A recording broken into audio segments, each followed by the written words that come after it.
What's going on, everyone? Welcome to another tutorial. Today we're going to be taking text and morphing it to shapes. There's some really cool things you could do with this. For sure, it's mockups, anything. So we're going to do that very quickly. It's very simple, very easy. So first you're going to take your shapes. You can use an ellipse, you can use thing. Sometimes you can even use 3D. We'll do 3D in a later video. But let's use an ellipse, for example. It's the easiest one to use right now. So we're going to make a simple shape. We're going to take our text tool.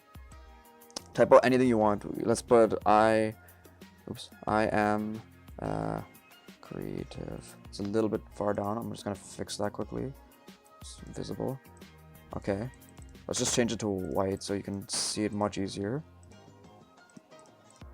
So all you're gonna do is you're gonna take the text, you're gonna put it on top of the thing, but instead you're gonna bring your shape.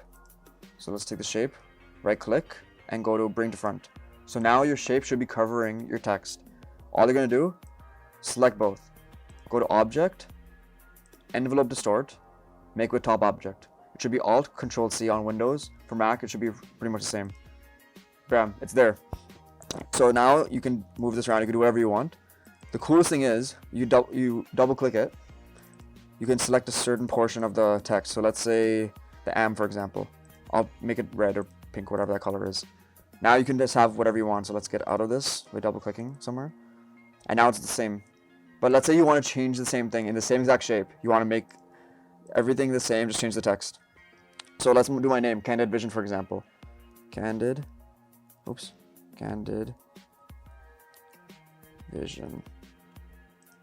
So you can change it and do whatever you want with it in the same general thing. It'll update it right away. So now let's do another shape. Let's do a custom shape. Let's take an ellipse and make it into a water droplet, for example. So we're going to take the ellipse tool.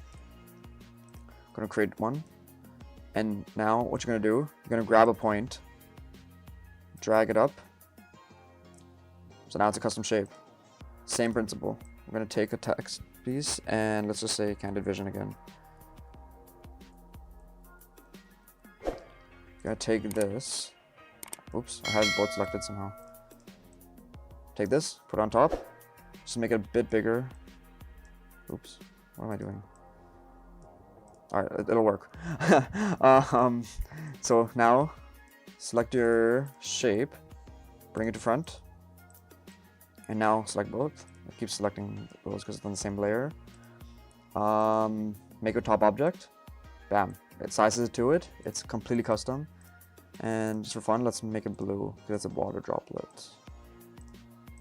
Super cool, super easy, very simple to do, and you can put on anything you want. Anyway, that's all for this tutorial. Thanks for watching. Please rate, comment, subscribe down below, and see you next time. Bye.